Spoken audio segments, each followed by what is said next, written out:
നമസ്കാരം. അപ്പോൾ നമ്മുടെ ക്ലാസ്സിലേക്ക് സ്വാഗതം. അപ്പോൾ നമ്മൾ ഒന്നാമത്തെ ചാപ്റ്റർ പകുതിയാക്കി വെച്ചിട്ടുണ്ട് അല്ലേ? എല്ലാവരും ക്ലാസ് ഫോളോ ചെയ്യുന്നുണ്ട് അറിഞ്ഞു. പല കുട്ടികൾക്ക് മനസ്സിലാവുന്നുണ്ടെന്നൊക്കെ അറിഞ്ഞു. മനസ്സിലായില്ലാണ്ടെങ്കിൽ തീർച്ചയായും ചോദിക്കാം. നമുക്ക് സ്റ്റാർട്ടിംഗ് ആണ്. അപ്പോൾ പറയുന്ന പോലെ തന്നെ വീണ്ടും പറയുന്നു, നമ്മൾ സ്റ്റാർട്ടിംഗ് ആണ്. അപ്പോൾ എല്ലാം മനസ്സിലാക്കി തന്നെ മുന്നോട്ട് പോകണം. ഒന്നാമത്തെ ചാപ്റ്റർ ആണ്. അപ്പോൾ ഈ ചാപ്റ്റർ വെച്ചിട്ടായിരിക്കും നിങ്ങൾ അങ്ങോട്ടേക്ക് പഠിക്കുന്നുള്ളത്. ഓക്കെ, അപ്പോൾ നമ്മൾ അധികം സമയം കളയുന്നില്ല, പോർഷനിലേക്ക് കിടക്കാം. എന്താണ് അടുത്ത പോർഷൻ? എന്താണ്? ലെറ്ററിങ് ആണല്ലേ? അപ്പോൾ ഇവിടെയും വരെയാണ് കഴിഞ്ഞ ക്ലാസ്സിൽ എടുത്തിട്ടുണ്ടായിരുന്നെന്ന് തോന്നുന്നു. ലെറ്ററിങ് ആണ് അടുത്തെടുക്കാൻ പോകുന്നില്ല. നോക്കാം. Lettering is an important part of engineering drawing അല്ലേ? നമ്മൾ എഞ്ചിനീയറിംഗ് ഡ്രോയിങ്ങിൽ ഒരു ഇമ്പോർട്ടൻറ്റ് പാർട്ട് അല്ലേ, ഒരു പ്രധാനപ്പെട്ട ഒരു സംഭവമാണ് ലെറ്ററിങ് എന്ന് പറയുന്നത്. It gives information regarding size and instructions in the form of notes and dimension. എന്താണ് ലെറ്ററിങ് അല്ലെ? ഓരോരാൾക്ക് ഓരോരു പേരുണ്ട്. നമ്മുടെ ക്ലാസ്സിൽ 48 ആളുണ്ടെങ്കിൽ 50 ആളുണ്ടെങ്കിൽ 50 ആൾക്ക് ഓരോരു പേരുണ്ടാവും, ഉണ്ടാവില്ലേ അല്ലെ? ആ പേര് വിളിക്കുമ്പോൾ അവർക്ക് മനസ്സിലാവും. അപ്പൊ അതേപോലെ എഞ്ചിനീയറിംഗ് ഡ്രോയിങ്ങിന്റെ ഒരു പേര് എന്ന് വെച്ചാൽ എന്താണ്? ഒരു പേര് എന്ന് വെച്ചാല് അതിന് വേണ്ടിയിട്ടുള്ള അല്ലെ ഓരോരോ ഐഡിയാസും അല്ലെങ്കിൽ ഇൻഫർമേഷനും കൊടുക്കും. അതിനാണ് പേര് എന്ന് പറയുന്നത്. On A drawing all of the written information is always in the form of lettering. എല്ലാ ഇൻഫർമേഷൻ എന്ത് ഫോമിലായിരിക്കും? ലെറ്ററിങ്ങിലായിരിക്കും.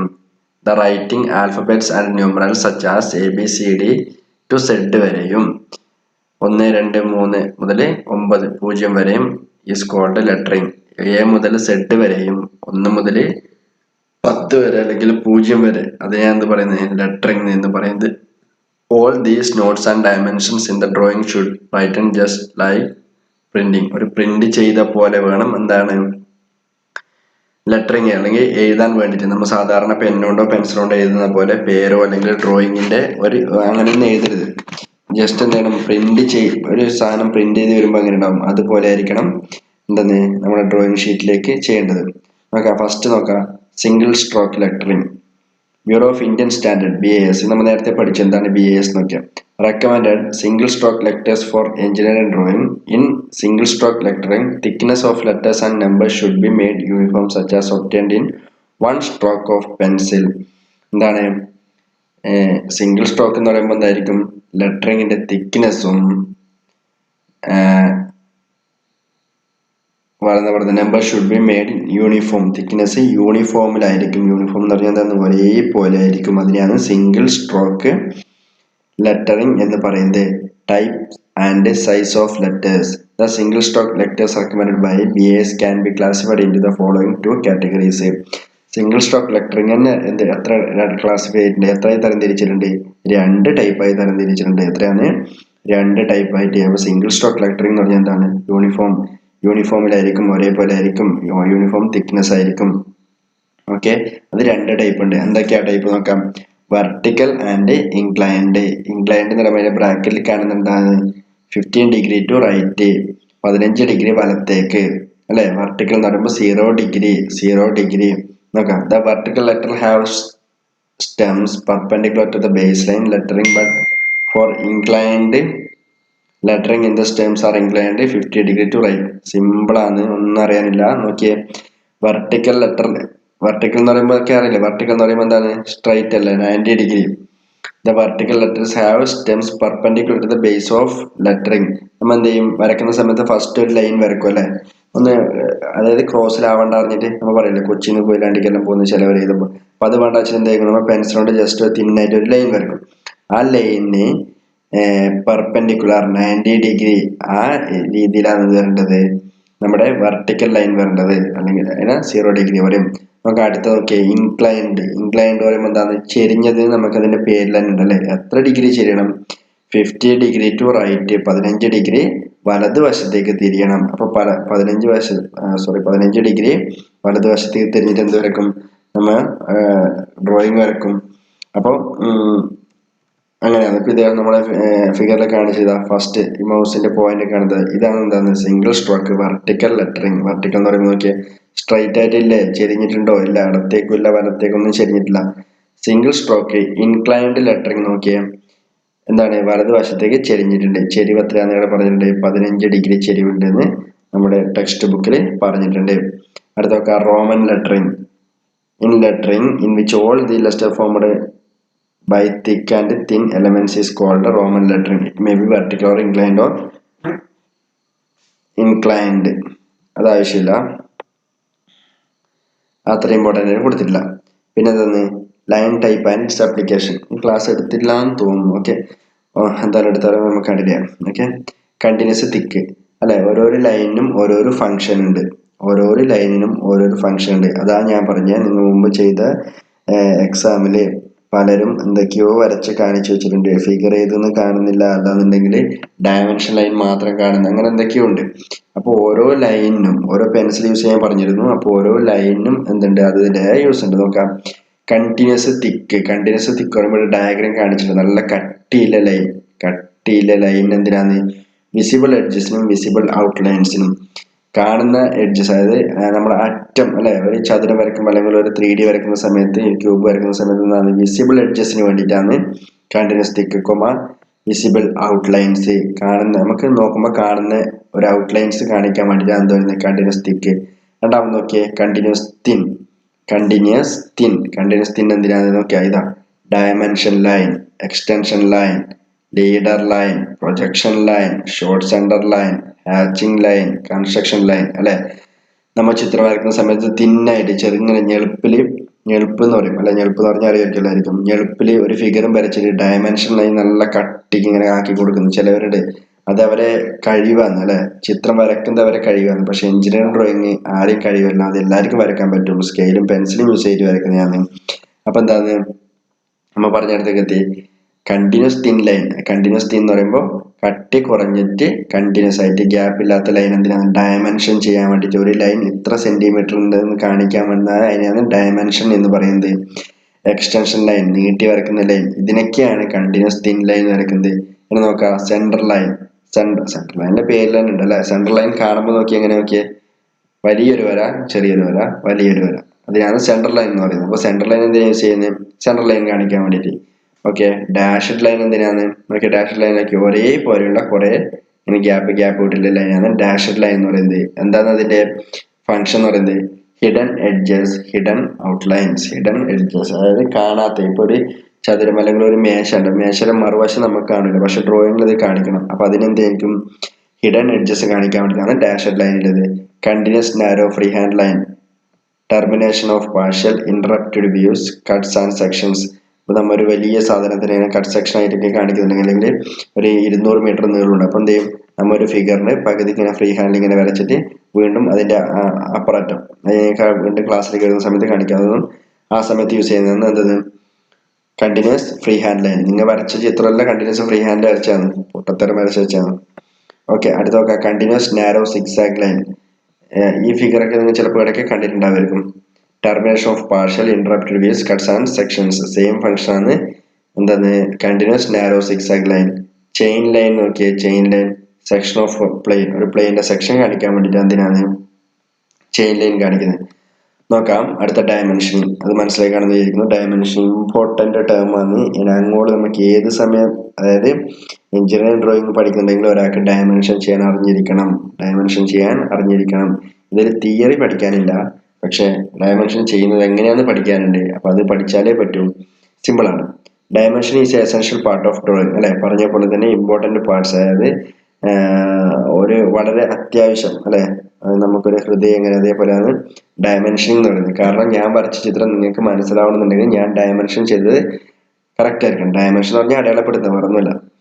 The value of measurements of objects drawn must be neatly and clearly provided on the drawing without creating doubts അല്ലെ. Doubt ഒന്നും ഇല്ലാതെ ഒരു figure നമുക്ക് എന്ത് ചെയ്യണം, വരക്കണം. അല്ലെങ്കിൽ വേറെ ആൾക്ക് മനസ്സിലാവണമെന്നുണ്ടെങ്കിൽ എന്തായിരിക്കണം, ഡയമെൻഷനിങ് കറക്റ്റ് ആയിരിക്കണം.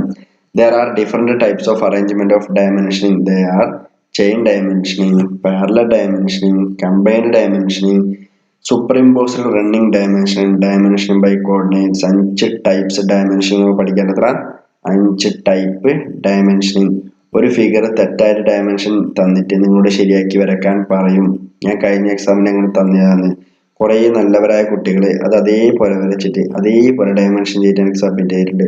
കുറെ കുട്ടികൾ ഫ്രീ ഹാൻഡിൽ എന്തൊക്കെയോ വരച്ച് സബ്മിറ്റ് ചെയ്തിട്ടുണ്ട്. പക്ഷെ വിരലെണ്ണാവുന്ന കുറച്ച് കുട്ടികൾ നന്നായിട്ട് വരച്ചിട്ട് നന്നായിട്ട് ഡയമെൻഷൻ ചെയ്തിട്ട് എനിക്ക് സബ്മിറ്റ് ചെയ്തിട്ടുണ്ട്. പറയുമ്പോൾ എല്ലാം പറയണല്ലോ. ഓക്കെ, നമുക്ക് നോക്കാം, ഓരോ നോക്കാം. In order to understand various dimension methods certain dimensional elements must be understood.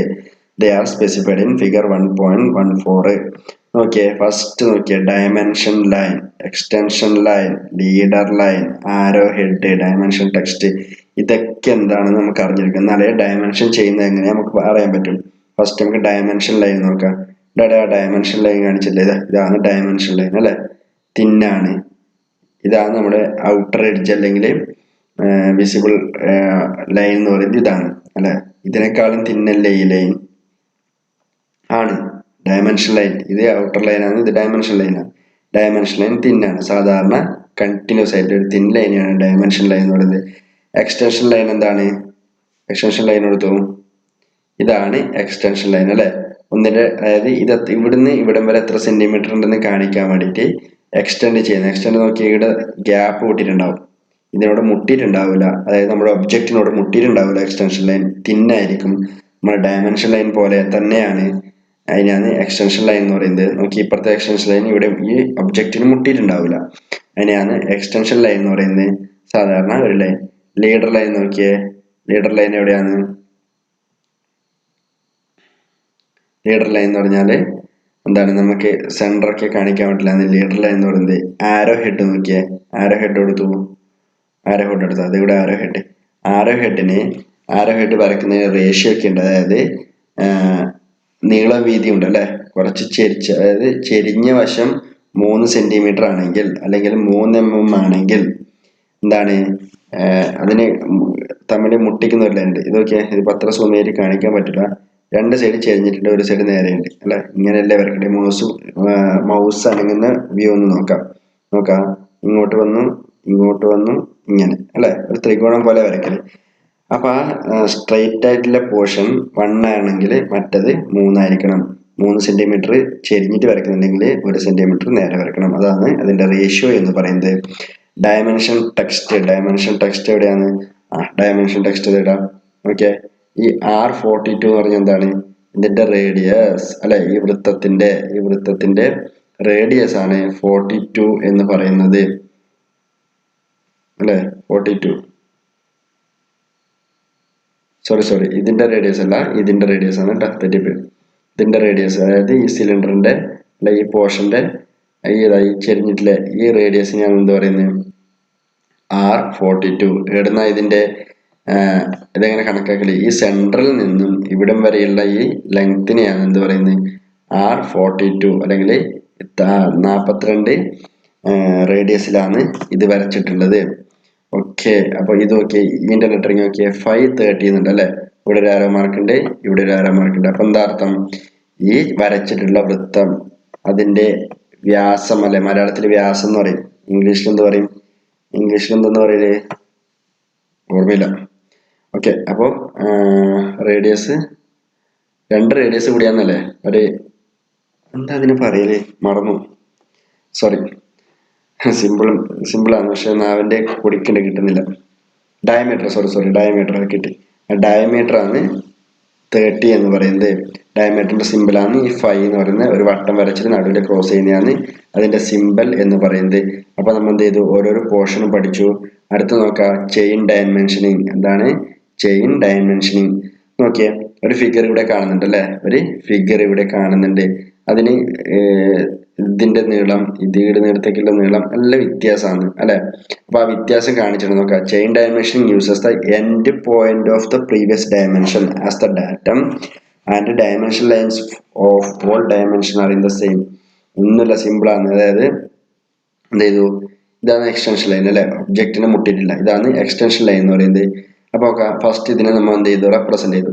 2 arrow mark വെച്ചു. 15 mm എന്നോ 15 സെന്റിമീറ്റർ എന്നോ 15 മീറ്റർ എന്നോ അങ്ങനെ എന്തെങ്കിലും, അത് എത്രയാണ് ഏതിലാണോ തന്നിട്ടുള്ളത് അത് നമ്മുടെ കാണിച്ചു. അടുത്തെന്താ പറയുന്നത്? ഇത് എവിടെയാണോ അവസാനിക്കുന്നത്, ശ്രദ്ധിക്കുക, എവിടെയാണോ അവസാനിക്കുന്നത് അവിടെ നിന്നും വീണ്ടും നീട്ടി വരക്കുന്നു അല്ലെ. ഒരു ആരോ ഹെഡ് അവസാനിക്കുന്നിടത്ത് നിന്ന് അടുത്ത ആരോ ഹെഡ് ആരംഭിക്കുന്നു. എങ്ങനെയാണ്? സ്ട്രെയിറ്റ് ആയിട്ട് അല്ലെ, സ്ട്രെയിറ്റ് ആയിട്ട്. അപ്പോൾ അത് അവസാനിച്ചു. അടുത്ത ആരോ ഹെഡ്, അതായത് ഇത് നോക്കുന്ന സമയത്ത് ഒറ്റ ലൈനിലാണ് അല്ലെ, നമ്മളിവിടെ നോക്കുന്ന സമയത്ത് ഒറ്റ ലൈനാണ്. ഇനിയാണ് ചെയിൻ ഡയമെൻഷനിങ് എന്ന് പറയുന്നത്. എന്താണ് ചെയിൻ ഡയമെൻഷനിങ്? ഒരേ ലൈനിൽ തന്നെ വന്നു, താഴെയോ മീത്തി അങ്ങനെയൊന്നുമില്ല. ഓക്കെ, അടുത്ത് നോക്കാം പാരലൽ ഡയമെൻഷനിങ്. പാരലൽ ഡയമെൻഷൻ എന്ന് പറഞ്ഞാൽ positional accuracy is obtained in the parallel dimension in this type dimension. ഒന്നുമില്ല, ഈ ചിത്രം കാണാൻ നമുക്ക് മനസ്സിലാവുന്നുണ്ട് അല്ലെ. എന്താണ്, സെയിം ഒബ്ജക്റ്റ് ആണ്, താഴെയും കൊടുത്തിട്ടില്ല, മീത്തതില്ല, അതേ സെയിം ഒബ്ജക്റ്റ് ആണ് താഴെ ഉള്ളത്. ഈ ഒബ്ജക്റ്റ് നോക്കിയാൽ നമ്മൾ നേരത്തെ ചെയിൻ ആയിട്ട് കൊടുത്തു അല്ലേ, കൈ പിടിച്ച്, ഇത് നോക്കിയാൽ കൈ പിടിച്ച് നിൽക്കുന്ന പോലെ ഇല്ലേ, മനുഷ്യ ചങ്ങല മറ്റേ അങ്ങനെ എന്തെല്ലോ ഉണ്ടായില്ലേ പരിപാടി, എല്ലാവരും ഇങ്ങനെ കൈ പിടിച്ച് നിൽക്കുന്ന പോലെയാണ് ഇതുള്ളത് അല്ലെ. പക്ഷെ ഇതെന്താണ്, നമ്മൾ അസംബ്ലിക്ക് ക്യൂ നിൽക്കുന്ന പോലെയാണ്. അസംബ്ലിക്ക് പോകുമ്പോൾ എങ്ങനെയാ പോകുന്നത്? ഒരാളെ പിറകില് ഒരാള്, ഇയാളെ പിറകില് ഇയാള്, ഇയാളെ പിറകില് ഇയാള്, ഇയാളെ പിറകില് ഇയാള് അല്ല. നോക്കി കാണുമ്പോൾ എന്ത് നീറ്റ് നോക്കി ഡയമെൻഷൻ ചെയ്ത് നമുക്ക് എന്ത് വ്യക്തമായിട്ട് മനസ്സിലാവുന്നുണ്ട്. ഇതിന്റെ 15 നമുക്ക് അറിയാൻ പറ്റുന്നുണ്ട്. ഇതിന്റെ എത്രയാണ് 60, ഇതിന്റെ എത്രയാണ് 75, ഇതിന്റെ എത്രയാണ് 95, ഇത് എത്രയാണ് 110. അപ്പൊ എന്താ പറയുന്നത്, ഡയമെൻഷൻ ചെയ്യുന്ന സമയത്ത് നമുക്ക് പെട്ടെന്ന് മനസ്സിലാവണം. അപ്പൊ പാരലൽ എന്ന് പറയുമ്പോൾ എന്താണ്, ഇതിന് പാരലായിട്ട് ഇത്, ഇതിന് പാരലായിട്ട് ഇത്, അങ്ങനെ പാരലായിട്ട് വരുന്നതിനാണ് പാരലൽ ഡയമെൻഷനിങ് എന്ന് പറയുന്നത്. ഒന്നും അറിയാനില്ല, അതിനെ കമ്പൈൻഡ് നോക്കിയേ.